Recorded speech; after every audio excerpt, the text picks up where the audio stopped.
Hola, buen día, estimados estudiantes. Eh, Aquí seguimos un poquito con lo que es la práctica de instrumental. Digamos que esta semana ya vamos a avanzar un poco más en lo que son análisis meramente de lo que es un procedimiento de laboratorio. Entonces imagínense como que estamos en el laboratorio y este tipo de cálculos ustedes los van a tener que realizar ya en un trabajo o si necesitan hacer algún cálculo para generar una curva, pero es, digamos, son cálculos, son análisis en cierto modo normales de un laboratorio. Entonces yo siento que es bonito porque es como la parte ya más práctica de cómo utilizar todos estos cálculos, esto es lo que es la ley de Beer, cómo aplicarla. Vamos a hablar un poquito sobre curvas de calibración, igual en el material ahí hay un poco sobre el tema, para que lo refuercen. La semana pasada algo se habló también de eso. Y entonces vamos a ir eh, viendo poco a poco algunos de los ejercicios que ustedes tienen para la práctica. En cuanto al ejercicio número 1 y al ejercicio 5, esos les dejé nada más la respuesta, porque también se nos haría demasiado extenso y van a ver que vamos a ver un poquillo de ejercicios. Ok, entonces, en el número 1, aquí les dejo la respuesta.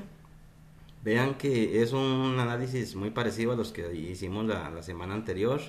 Aquí lo que tenemos que aplicar es el efecto de lo del índice de correlación o el factor de correlación. Entonces recuerden aplicarlo efectivamente y ahí les dejo la respuesta. Igual cualquier duda, cualquier consulta que tengan, ustedes saben que ahí por el grupo o con mucho gusto ahí les ayudamos. En la segunda, bueno, en la número 5 más bien, nos dan una muestra, una masa de muestra de una aleación, perdón, y nos dice que se lleva un balón de 500, ¿ok? De ahí se toma una alícuota, o sea, hay un factor de dilución y se lleva un balón de 100, ¿ok? Se mide por absorción atómica y se obtiene esta concentración de cobre en la aleación, ¿de acuerdo? Entonces, lo que nos están preguntando es el porcentaje de cobre.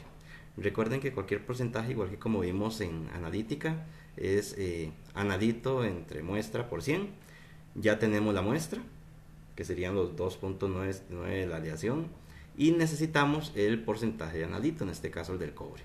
Entonces, con esta concentración que obtuvimos del balón de 100, del balón ya diluido, necesitamos poco a poco utilizar aquí un factor de concentración, porque lo que vamos a buscar es cuánta masa de cobre hay en esta muestra original. Entonces ahí nos tenemos que devolver, digamos, aplicamos la concentración, la multiplicamos por el factor de concentración en este caso y eliminamos del miligramo por litro de la unidad de partes por millón, eliminamos el volumen con estos 500 mililitros que fue el volumen original que teníamos, ¿ok? Eso nos va a dar ya la masa del analito y con eso genero el porcentaje, es sencillo, ¿ok? Entonces vamos a arrancar. Ya este otro ejercicio es el número 2 de la práctica con el código 7418. Tenemos dos prácticas diferentes, entonces la que tiene este código en cada una de las páginas que vamos a ver, bueno, primero vamos a ver esta práctica de hecho, pero para que estén más identificados, aquí les puse el código para que no haya ahí alguna pérdida, ¿ok? Tenemos, ¿qué es lo que está pasando en este ejercicio? Ok, se va a preparar una curva de calibración de cobre, ok, por absorción atómica. Siempre que vamos a hacer un análisis, la manera más efectiva de trabajar es mediante una curva de calibración, ok, porque esto nos va a dar un dato más estadístico o un dato estadístico más confiable de concentraciones, valga la redundancia, conocidas, digamos, de concentraciones ya conocidas que yo preparo, y con esos parámetros que me brinda esa curva o cada una de esas concentraciones conocidas, con esas absorbancias que yo obtengo, con eso puedo luego analizar mi muestra y obtener, digamos, la cuantificación ya sea de la concentración de esa muestra, ¿ok? Entonces para eso es que se utiliza una curva de calibración. Es muy utilizada en absorción atómica, es muy utilizada en ultravioleta visible, es muy utilizada también en HPLC y gases, pero vamos a ver la otra semana que en HPLC y gases se utiliza más que todo, bueno, se puede utilizar la curva, pero se utiliza también un patrón primario, nada más se hace con referencia a un patrón. Ok, aquí vamos a generar entonces una curva pero de cobre.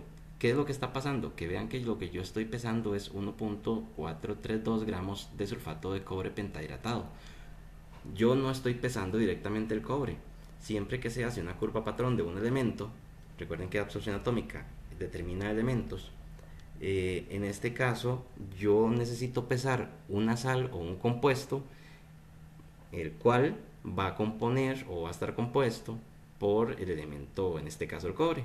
Entonces, la mayoría de las veces se utiliza el sulfato de cobre. Ustedes saben que es muy versátil para muchos usos. Ok, entonces, pesamos esa masa de cobre, digo de sulfato de cobre, la trasvasamos cuantitativamente a un balón de 500, que es lo que estamos haciendo acá. Entonces acá tenemos lo que se pesó, se llevó el balón de 500, dice que se adicionó 50 gotas de ácido nítrico. El ácido nítrico es parte de los aditivos que tiene que tener una preparación de una muestra o de un patrón en absorción atómica.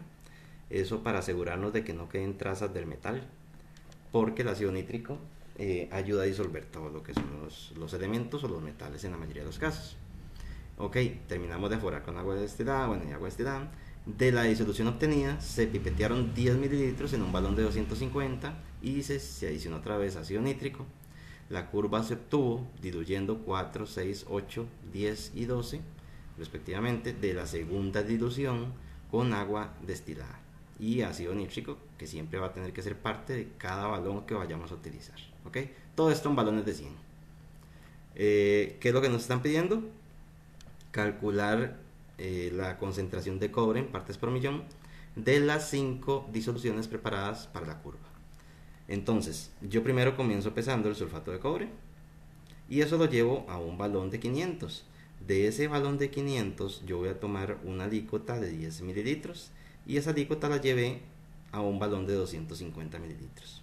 De este balón de 250 mililitros es que yo estoy tomando cada una de las alícuotas de 4, 6, 8, 10 y 12 para obtener mi curva de calibración. Con estos datos yo puedo obtener la concentración y debo obtener la concentración exacta de cada uno de estos patrones para adicionarlos o colocarlos en el equipo dentro de los datos que nos pide el equipo, y que luego el equipo ya pueda hacer la cuantificación y todo lo demás, ¿ok? Y una curva de calibración y todo. Entonces, estos serían los datos que tenemos por acá, los de qué fue lo que está pasando. Recuerden que la curva está saliendo de la concentración hija. En este caso podríamos decir que este frasco contiene la concentración madre, y aquí ya tendríamos la concentración diluida o la concentración hija, y de la hija saldrían cada una de estas para lo que sería la curva, ¿ok? Entonces, como la concentración madre, primero vamos a obtener la concentración madre de sulfato de cobre, que es lo que estamos pesando inicialmente. La masa entre el volumen, y una vez el volumen lo pasé a litros, eso me da gramo entre litro. No estoy aplicando partes por millón, o sea miligramos por litro de una vez, porque yo no requiero una concentración de sulfato de cobre, yo requiero una concentración de cobre, porque los patrones son de cobre, yo lo que estoy analizando es cobre, ¿de acuerdo? Entonces, por eso acá no lo pasé a miligramos. ¿Por qué? Porque necesito hacer un factor unitario, y ese factor unitario es el que tenemos acá. ¿Para qué? Para poder pasar esa concentración madre de sulfato de cobre pentahidratado a una concentración madre de cobre. Eso nos daría los 728,9619 miligramos por litro de cobre. Aquí ya digamos está ya pasado a miligramos, ¿ok? Entonces yo obtuve esta concentración, que sería la concentración madre de cobre, y recuerden que apliqué un factor de dilución para llegar a la concentración hija, que es la que yo requiero. Entonces le aplico el factor de dilución, disculpen, y eso me da la concentración de cobre de la segunda dilución o de la dilución hija, que sería estos 29,1585 miligramos por litro. Ok, para cada uno de estos puntos de la curva o de estas alícuotas que yo tengo que tomar, estos son cada uno un factor de dilución para la concentración hija y tengo que obtener cada concentración de esa alícuota que tomé. Entonces acá tengo el ejemplo de los 4 mililitros. Le aplico la concentración hija y aplico un factor de dilución y eso me da esta concentración. Esta ya sería la concentración del primer punto de la curva y eso tenemos que colocarlo en el equipo antes de iniciar el análisis. ¿Ok? Entonces, eso aplica para cada uno de los demás, de 6 mililitros, de 8, de 10 y de 12. Entonces ahí para que ustedes lo terminen. ¿Ok? Tengan cuidado, es un ejercicio bonito porque es totalmente aplicado. Ustedes antes, digamos, cuando estamos en el laboratorio o cuando vamos a estar en el laboratorio, vamos a hacer este análisis y antes de ustedes pasar al equipo deben de hacer estos cálculos. ¿Ok? Entonces es cosa del diario vivir en un laboratorio. Ustedes realizan estos cálculos y ya podemos ir al equipo. ¿Ok? Entonces es parte de lo que vamos a ir viendo. El número 3, igual del código 7418. Aquí, este es sencillísimo. Simplemente lo coloco porque es un caso un poco diferente. Nosotros venimos manejando las unidades usuales de partes por millón como miligramo por litro. ¿Qué es lo que sucede? Miligramo por litro, o digamos, perdón, partes por millón, es una unidad de concentración que relaciona la unidad con un millón. Entonces, cualquier unidad que aplique o que sea relacionada para concentración y esté en ese rango de 1 a 1 millón, va a caber dentro de una unidad como partes por millón. Lo usual sí es miligramo por litro, que es lo que utilizamos siempre para la preparación de disoluciones y demás. ¿Qué es lo que pasa? Que hay algunos casos donde yo obtengo una masa de mi analito y lo que me están pidiendo es la concentración en partes por millón. No tengo curva, no tengo digamos, ya de la curva me dieron la concentración final y lo que yo necesito es obtener la masa del analito y con esa masa como si estuviera haciendo un porcentaje igual pero sin aplicar el 100 y así obtendría pero aplicando unidades de miligramo sobre kilogramo, esto en casos de concentraciones que necesitamos concentraciones de sustancias, bueno aquí no hay sustancias que necesitamos concentraciones de sólido, entonces necesitamos aplicar un cálculo un poquito diferente, ¿ok?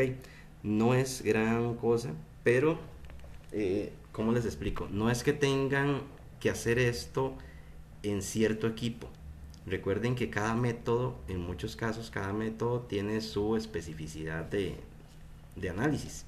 Entonces, este es un tipo específico de análisis. No es que se lo van a encontrar siempre, no es que siempre van a encontrar casos donde las unidades de partes por millón tengamos que darlas en miligramos sobre kilogramo. ¿Ok? Este es como un caso especial. Y se los pongo porque es un ejemplillo diferente, entonces para que sepan que puede encontrarse algo así y también porque fijo viene algo así en el examen, ¿verdad? Entonces yo tengo una muestra de hígado de res y aquí le aplico todo un tratamiento de calcinación, ¿verdad? Y todo lo demás lo llevo a un balón de 50, que es lo que tenemos acá. Aquí tenemos la muestra, lo llevo a un balón de 50. Esa muestra de una vez la pasé a kilogramos, porque como les dije, al final vamos a seguir leyendo. Se filtra y se pipetean 5 mililitros de filtrado, eso es parte del procedimiento. Se lleva un balón de 100, el cual se trata con 2 mililitros de hidrocloruro de hidroxidamina al 10%, 10 mililitros de buffer de acetatos y 2 mililitros de disolución de reactivo de ortofenantralina. Ok, se diluye con agua destilada a la marca de aforo la solución naranja rojiza obtenida y se homogeniza perfectamente. La solución muestra una absorbancia de 1.2269, medida a esta longitud de onda, y el equipo nos da una concentración de hierro de 0,5815, que sería este dato que tenemos acá. ¿Ok? Entonces yo pesé la muestra del líquido, lo llevé en balón de 50, le generé cierto tratamiento, ¿verdad? Toda la calcinación y todo lo demás. De ahí yo tomé o pipeteé 5 mililitros de un filtrado que dice y hice otro tratamiento y lo llevé a un balón de 100.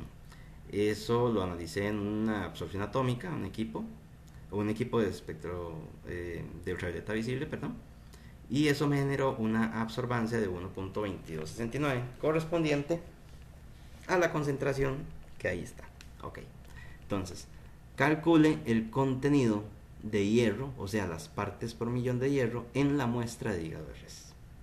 Ahí lo que nos están diciendo, vea que normalmente en los otros casos, cuando es porcentaje, nos dicen calcule el porcentaje de hierro en la muestra de hígado de res.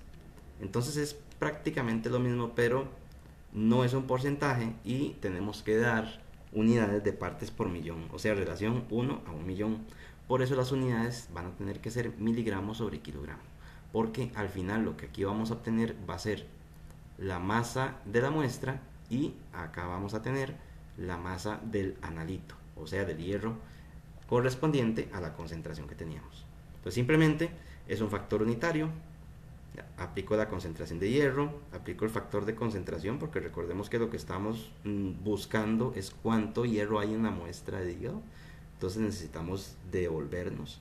Entonces yo tengo la concentración, le aplico el factor de concentración, fue el balón de 100, la alícuota de 50, y al final elimino el volumen con este balón de 100. Eso me da miligramos, lo paso, bueno, no tengo que pasarlo a gramos, ya aquí nos queda, y simplemente la concentración de hierro en miligramos sobre miligramos de analito sobre kilogramos de muestra, no aplico el porcentaje y eso me va a dar la concentración en partes por millón de hierro. ¿Ok? El ejercicio es sencillo, pero es diferente a lo que normalmente veníamos haciendo. Ahí es como. Ok, vamos con el 4. Entonces, vean que continuamos con el mismo código. Entonces, de la práctica con este código. Tengo una muestra, me dan la masa de la muestra. Este es muy parecido al anterior. Entonces, vamos a hacerlo rápido.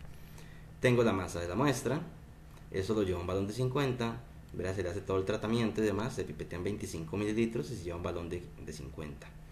Dice que se obtiene una concentración de fósforo de 0,8652 miligramos por litro y una absorbancia de 1,1204. Estos son métodos de espectroscopía ultravioleta visible. ¿Ok? Estos son, de hecho, este mismo tratamiento y procedimiento lo vamos a realizar en el laboratorio. Entonces, nos piden el porcentaje de fosfolípidos y nos dan que esta fórmula nos va a ayudar a encontrar ese porcentaje de fosfolípidos. El 30 es simplemente una variable y lo multiplicamos por el porcentaje de fósforo. Ok, vean que nosotros en muchos ejemplos que ya hemos visto tenemos que encontrar el porcentaje de cobre, el porcentaje de hierro o tal cosa. Entonces es igual analito entre muestra por 100.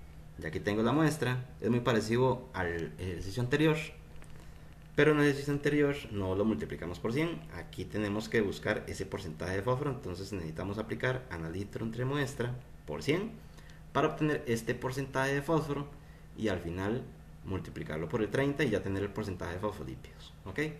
Entonces yo tengo la concentración de este balón, que serían los 0,8652 partes por millón de fósforo.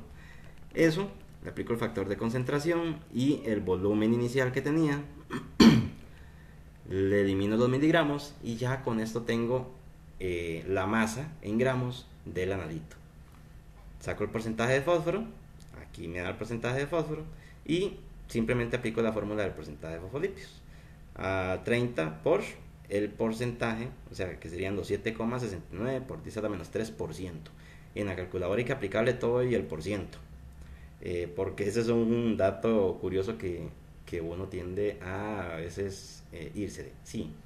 Y el resultado es pequeñito, pero estamos hablando de porcentajes y estamos hablando de análisis y esto es normal. En lo que es investigación puede darse mucho que no encontremos nada o que encontremos muy poquito. Vean que el porcentaje de fosfolípidos para este análisis de la yema de huevo es muy bajo.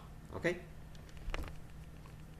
Vamos con el siguiente. Ya estos son de la práctica, de la otra práctica. ¿Ok? Igual, aquí les coloco el enunciado. ¿Ok? Acá está el enunciado para que lo veamos todos.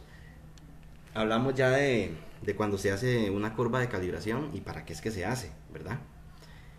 Ok, ¿qué es lo que pasa cuando yo tengo algo, yo tengo una muestra, yo hago la curva y yo en mi muestra necesito saber la concentración, ¿verdad? Ese es mi interés. Entonces para eso realizo yo la curva. Pero ustedes me dicen, ok, yo meto la muestra de equipo, le hago el mismo tratamiento que le hice a los patrones, a la muestra, meto la muestra de equipo, el equipo me da una absorbancia, y como diantres obtengo la concentración. Esa es buena. Entonces, cuando aplico una curva de calibración, tenemos que irnos a Excel, por eso les tengo esta mágica imagen que está acá. Tenemos que irnos a Excel y generar nuestra ecuación de la recta, o sea, y igual mx más b.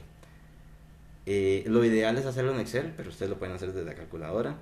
Ahí hay tutoriales para aprender a hacerlo desde la calculadora, pero yo quería ponerles aquí la imagen del Excel para que ustedes vieran que también es muy rápido. Ustedes nada más ponen aquí los valores y le dan insertar gráfico y luego marcan sobre la línea aquí insertar tendencia y le tiran la ecuación de la recta y el r cuadrado.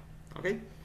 Entonces, esta ecuación de la recta, que es igual a y igual 0,0285x menos 0,0119, esta ecuación de la recta me va a ayudar a obtener mi concentración. ¿Por qué? Porque para efectos de la ley de Beer, cuando yo obtengo una absorbancia y aplico una curva de calibración donde necesite averiguar mi ecuación de la recta, mi y va a ser la absorbancia y mi x va a ser la concentración.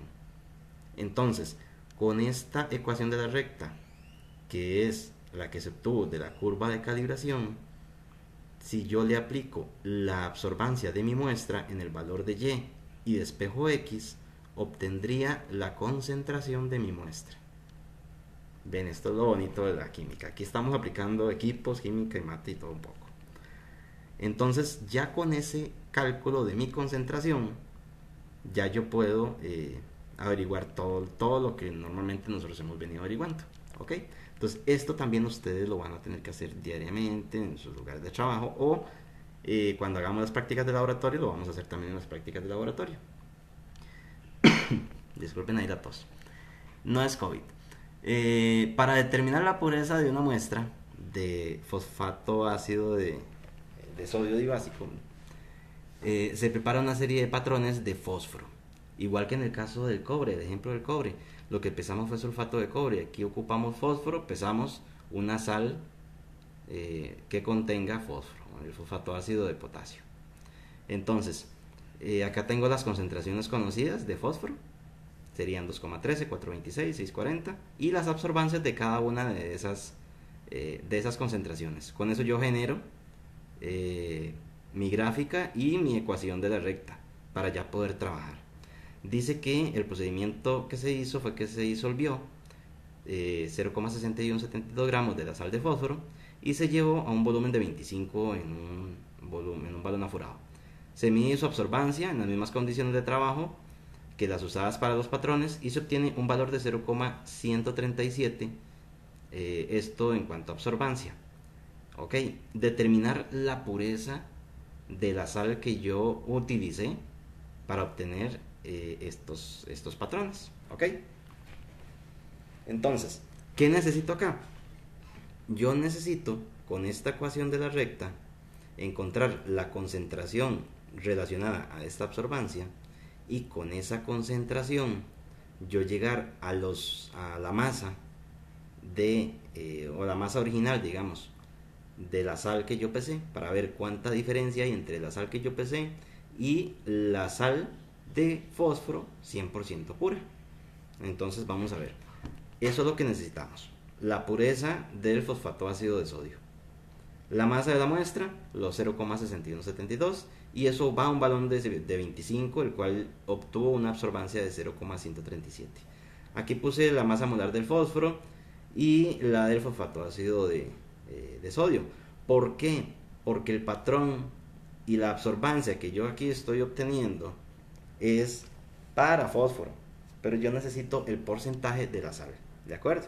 Entonces acá tengo la ecuación de la recta, simplemente la obtengo ahora de los datos de la gráfica que realicé en Excel. Despejo la X y esa X me va a dar la concentración de fósforo. Ojo, vean las unidades. ¿Por qué gramo litro? Porque si nos venimos para acá, a la hora de utilizar los patrones que teníamos originalmente, las unidades son gramo litro. Entonces la concentración va a generar esas unidades en gramos litro de fósforo. Ok, con esos datos y el volumen que yo tenía aquí originalmente, los 25 mililitros, yo comienzo a formar, digamos, el factor unitario, a hacer el factor unitario para pasar esta concentración o esta masa al final de fósforo y poder obtener mi masa, pero de fosfato ácido de sodio. Fosfato ácido de sodio, ¿ok? Aquí hago todo el factor unitario, ya ustedes son expertos en eso. Y eso nos va a dar la masa del analito, ¿de acuerdo? Con esa masa del analito simplemente es un porcentaje, analito entre muestra por 100. Y eso me da un 97% de pureza. ¿Qué significa eso? Que este fosfato ácido de sodio que yo utilicé para la generación de estos patrones tenía una pureza del 97%. ¿Ok? Entonces, son datos importantes y curiosos que uno puede obtener de una ecuación de la recta y de una curva de calibración. ¿De acuerdo? Vamos con el último de esta práctica. Sería el número 3. Aquí también se está generando una curva de calibración. ¿Ok? ¿Por qué? ¿Qué es lo que nos están pidiendo acá? La concentración de plata. Vean que en el caso anterior más bien era como un tipo porcentaje. Igual yo tenía que obtener una concentración y tenía que relacionar el fósforo con la sal de fósforo. Vamos a ver aquí cómo es el asunto. Con el objeto de determinar la concentración de plata en una disolución, se prepara una serie de patrones de plata y se mide su absorbancia mediante un equipo de absorción atómica. Ok, entonces yo tengo los patrones de plata, acá tengo las concentraciones de plata, vean las unidades, nanogramos sobre mililitro, ¿verdad? Entonces es prácticamente un hecho de que hay que hacer conversiones. Tenemos las concentraciones 0, 5, 10, 15, 20, 25 y 30 nanogramos sobre mililitro y las absorbancias de cada concentración. Igual yo con eso genero mi ecuación de la recta, ¿verdad? Acá tengo y igual 0,0252x más 0,0024. Recuerden que si quiero obtener mi concentración de muestra, simplemente al valor de la absorbancia de la muestra, digamos, cambio ese valor o sustituyo ese valor donde está el y despejo la x para obtener la concentración. ¿De acuerdo? Entonces, vamos por acá. Lo que necesito es determinar la concentración de plata en miligramos sobre el litro. Si tras tomar de la misma 5 mililitros y llevarlos a un matraz de 250, se mide la disolución resultante en las mismas condiciones que los patrones y se encuentra una absorbancia de 0,513. Entonces yo generé los patrones, que ya está la curva, y originalmente lo que yo tengo o lo que yo necesito averiguar es mi concentración madre, ¿ok? Pero la absorbancia de 0,513 es una absorbancia de una concentración hija. ¿Qué significa eso? O sea, yo tenía la concentración madre, tomé una alícuota de 5 y la llevé a un balón de 250. El análisis se hizo de este balón de 250, no de este balón. Entonces, yo necesito obtener la concentración de este balón y con eso poder relacionar para llegar a la concentración original, a la concentración de la muestra original. ¿Ok? Entonces tengo esta absorbancia. Con esta absorbancia y con la ecuación de la recta que yo hice gracias a la curva, voy a obtener la X, que sería la concentración hija de plata, que serían 20,2619 nanogramos sobre mililitros. Mantengo las unidades que venían desde la curva de calibración. Y con eso ya comienzo a generar mi factor unitario. ¿Ok? Simplemente es irme devolviendo hasta obtener la concentración original de plata, o sea, la concentración madre. Estos 20,2619 nanogramos sobre mililitro, yo los pasé de una vez a 0,0203 miligramo por litro. Es nada más la conversión de nanogramo mililitro a miligramo litro. Entonces ahí la hacen ustedes. Y ya con esta concentración, vean que sería la concentración hija, yo voy a ir a devolverme. O sea, me voy a devolver hasta llegar a la concentración que tiene este balón. ¿Ok? Entonces, simplemente aplico un factor de concentración, balón entre alícuota, y eso me va a dar 1,0131 miligramos por litro de plata, que sería la concentración madre de plata. ¿Ok? Este es sencillo y es otro donde se aplica una curva de calibración y donde se necesita la ecuación de la recta. Estos ejercicios son muy bonitos porque es aplicar lo que estamos haciendo en el laboratorio. Y uno necesita, digamos, mate. Usted está haciendo el procedimiento de laboratorio y está también pensando en cálculos. Entonces, en un laboratorio hay que estar en esto, hay que estar como parte de la mente también en cómo van a hacerlo los cálculos y parte de la mente en asegurarse de generar un buen trabajo y que todo el control de calidad esté de lo más bien. Ok, muchachos, entonces practiquen mucho, son ejercicios nuevos pero son bonitos y no son difíciles. Practiquen mucho, cualquier duda ahí estamos y que estén bien, cuídense montones.